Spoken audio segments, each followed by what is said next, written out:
2 अक्टूबर गांधी जयंती हिंदी निबंध 100-150 शब्दों में।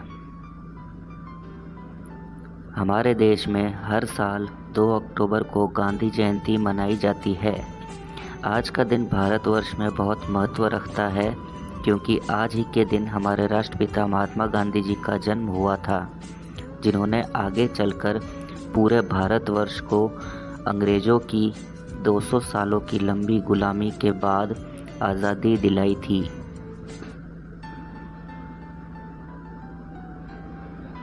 हमारे देश में गांधी जयंती के दिन राष्ट्रीय अवकाश भी घोषित किया गया है।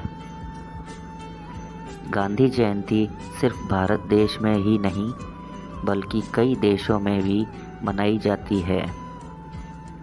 संयुक्त राष्ट्र महासभा द्वारा 2 अक्टूबर के दिन को अंतर्राष्ट्रीय अहिंसा दिवस के रूप में घोषित किया गया है।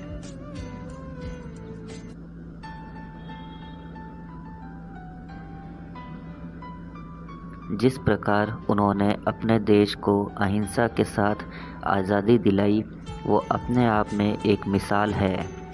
इसीलिए कहा गया है, दे दी हमें आज़ादी, बिना खड़क बिना ढाल, साबरमती के संत तूने कर दिया कमाल।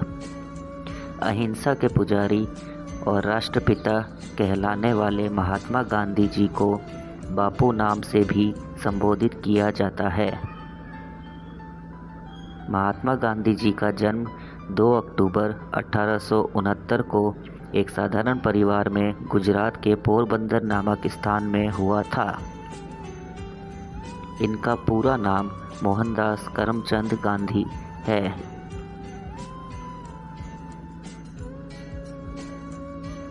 इनके पिता का नाम करमचंद गांधी व इनकी माता का नाम पुतलीबाई था। जैन धर्म का महात्मा गांधी जी पर प्रभाव पड़ा, जिस वजह से अहिंसा, सत्य जैसे व्यवहार स्वाभाविक रूप से गांधी जी में बचपन से ही थे। साधारण जीवन, उच्च विचार वाले बापू जी ने अंग्रेजी हुकूमत से अंतिम सांस तक अहिंसा की राह में चलते हुए संघर्ष किया।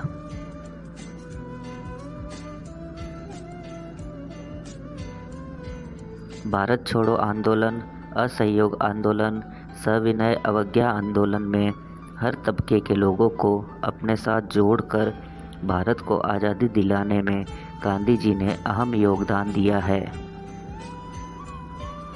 महात्मा गांधी जी का कहना था कि मेरा धर्म सत्य और अहिंसा पर आधारित है। सत्य मेरा भगवान है, अहिंसा उसे पाने का साधन। गांधी जी भगवद गीता को हमेशा साथ रखते थे और इसका अपने जीवन में अनुसरण करते थे।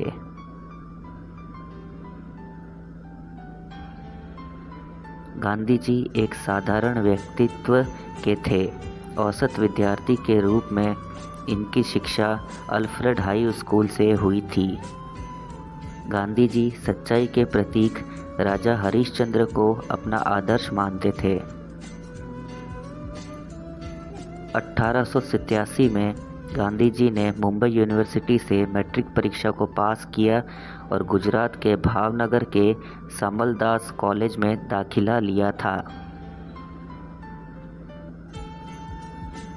गांधी जी का सपना डॉक्टर बनने का था, किंतु परिवार वैष्णव धर्म का अनुयायी था, जहां चीर-फाड़ की अनुमति नहीं थी। परिवार गांधी जी को बैरिस्टर बनाना चाहता था।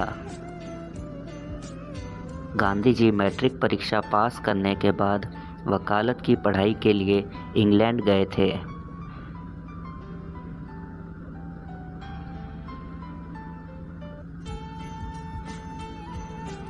सन 1888 में गांधी जी ने अपने कदम लंदन में रखे।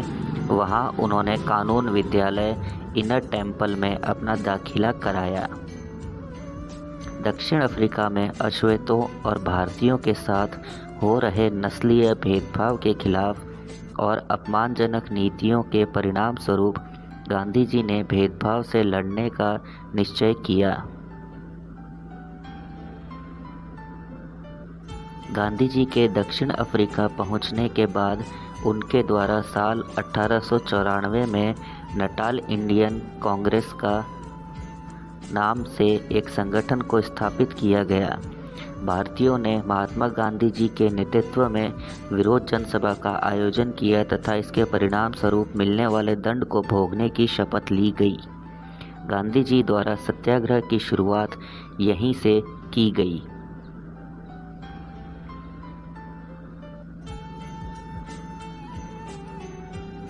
दक्षिण अफ्रीका में लगभग 21 वर्षों तक रहने के बाद महात्मा गांधी अपने देश भारत लौट आए। भारतवासियों द्वारा उनका बढ़ चढ़कर स्वागत किया गया। जनता द्वारा उन्हें महात्मा से संबोधित किया जाने लगा।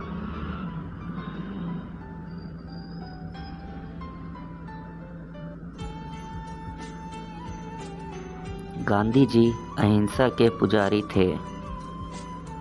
सत्य की राह में चलते हुए अहिंसात्मक रूप से स्वतंत्रता प्राप्ति के लिए उनके द्वारा किए गए कार्य पद्धतियों को उन्होंने सत्याग्रह का नाम दिया था।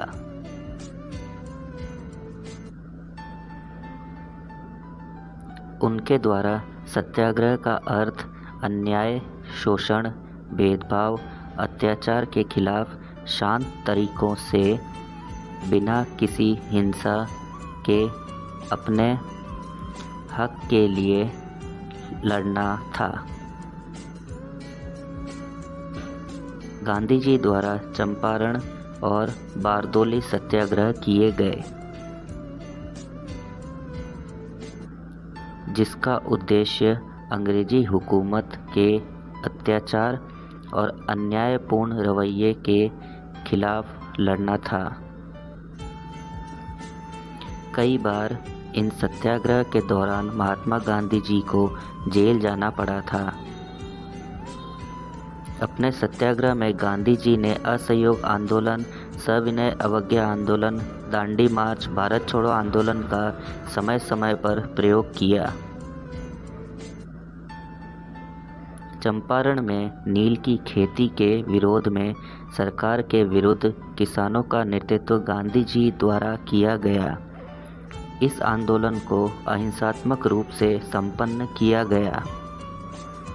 किसानों के इस सत्याग्रह से अंग्रेजी सरकार विवश हो गई थी तथा अंग्रेजी सरकार को उनकी मांगों को मानना पड़ा। इस आंदोलन को चंपारण आंदोलन नाम से जाना जाने लगा। चंपारण आंदोलन में सफलता के बाद किसानों का आत्मविश्वास बढ़ा और वर्ष 1918 में गुजरात के खेड़ा नामक स्थान में भी किसान आंदोलन हुआ। किसानों की समस्या को गांधी जी ने महसूस करते हुए अहिंसात्मक रूप से ब्रिटिश सरकार के विरुद्ध असहयोग आंदोलन को शुरू किया। इस आंदोलन के परिणाम स्वरूप अंग्रेजी सरकार को किसानों की मांगों को मानना पड़ा।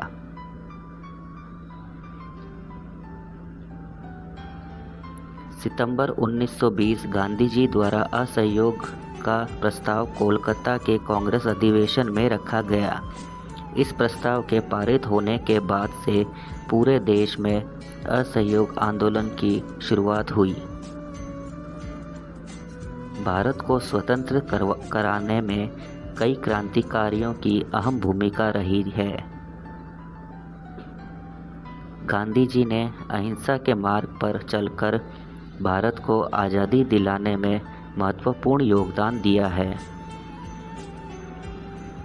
उनके द्वारा किए गए जन आंदोलनों में 1920 का असहयोग आंदोलन, 1930 का सविनय अवज्ञा आंदोलन और 1942 का भारत छोड़ो आंदोलन शामिल थे। नमक पर लगने वाले कर के परिणाम स्वरूप गांधी जी द्वारा इसके विरोध में नमक सत्याग्रह को चलाया गया था। दांडी यात्रा को 12 मार्च 1930 में गांधी जी तथा उनके 79 कार्यकर्ताओं द्वारा 200 मील की इस यात्रा को शुरू किया गया, जो कि 26 दिन बाद 6 अप्रैल 1930 को गुजरात के गांव दांडी तक संपन्न की गई थी, जहां नमक बनाकर इस कानून को भंग किया गया। यह भी एक प्रकार का गांधी जी द्वारा अहिंसात्मक आंदोलन था, जिसका परिणाम जनता के हित में रहा।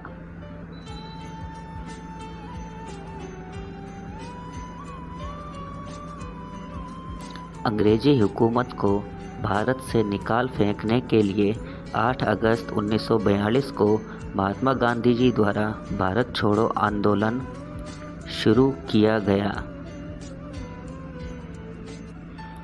1942 भारत के इतिहास में आज़ादी के लिए किए गए आंदोलनों में से महत्वपूर्ण आंदोलन रहा है। महात्मा गांधी जी ने भारत को ब्रिटिश शासन से मुक्त करने के लिए पूरी कोशिश की और उन्हें इसमें सफलता हासिल हुई। समाज में फैले कुरीतियों को दूर करने, भेदभाव को समाप्त करने, छुआछूत को दूर करने, अहिंसा और सत्य की राह में समाज को चलना सिखाया। स्वतंत्र भारत का जन्म हुआ ही था कि 30 जनवरी 1948 को गांधी जी के शिष्य नाथूराम गोडसे ने गांधी जी की गोली मारकर हत्या कर दी थी। लेकिन आज भी गांधी जी के विचार से हम सभी का मार्गदर्शन हो रहा है। तो दोस्तों, ये था गांधी जी पर निबंध हिंदी में 100-150 शब्दों में।